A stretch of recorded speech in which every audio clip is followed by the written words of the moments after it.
Welcome back to another edition of Chart Check with me, C K Narayan, and today we are going to look at the fundamental and technical coalesce in the stock of Godrej Industries. Now, Godrej Industries is the holding company within the Godrej Group. Their main business is in the area of chemicals, but then they also have presence in the FMCG area, in the properties area, in the gourmet retail area through their holdings in top names such as Godrej CP, Godrej Properties, as well as Godrej Agrovet. Now, all this has contributed to very bullish outlook on Godrej Industries, which has seen a very strong trend for about a year. But then what has happened is, as these newer stocks got listed, Properties and Agrovet in particular, and Godrej CP started going up, the general trends in the stock went into a sideways consolidation. That was about a year long, and within which we are seeing that the holding company discount to Godrej Industries has actually dropped from about 15%, which it used to be earlier, and now that has dropped to about 40–45%.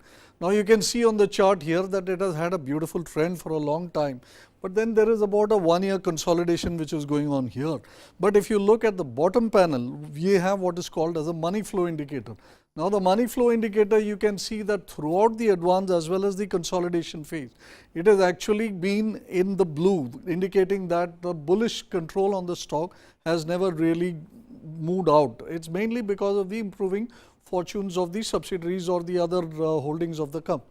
But if you look at the RSI, the other indicator charts which give you an idea about how the trend is poised, you will find that now in the current rise of the stock, which you can see here in recent times, the RSI has actually started improving and is on the verge of a breakout.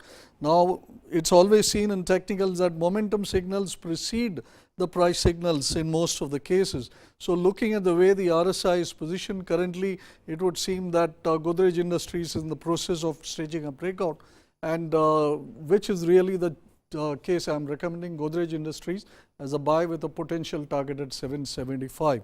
Now, second stock I have for you is a comparison between MANPASAND and SATYAM Computer.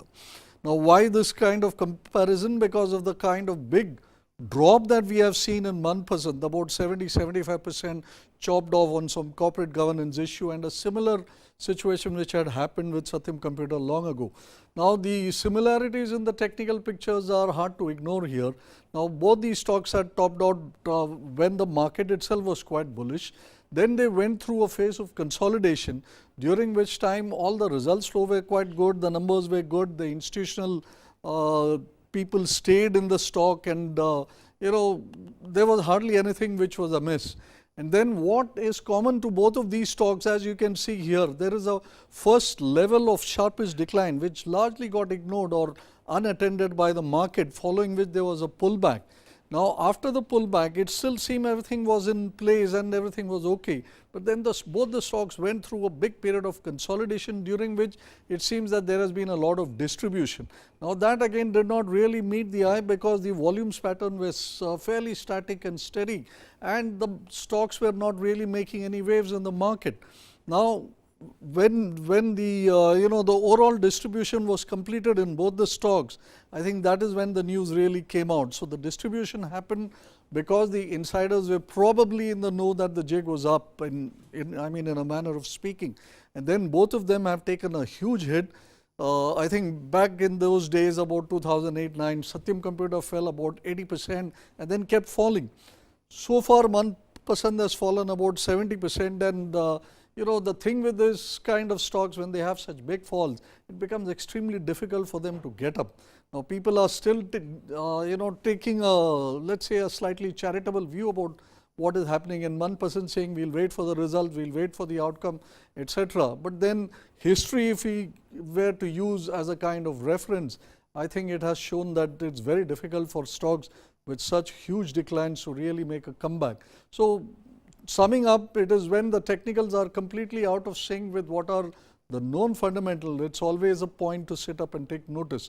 Can such events be forecasted in advance? I do not think that is possible.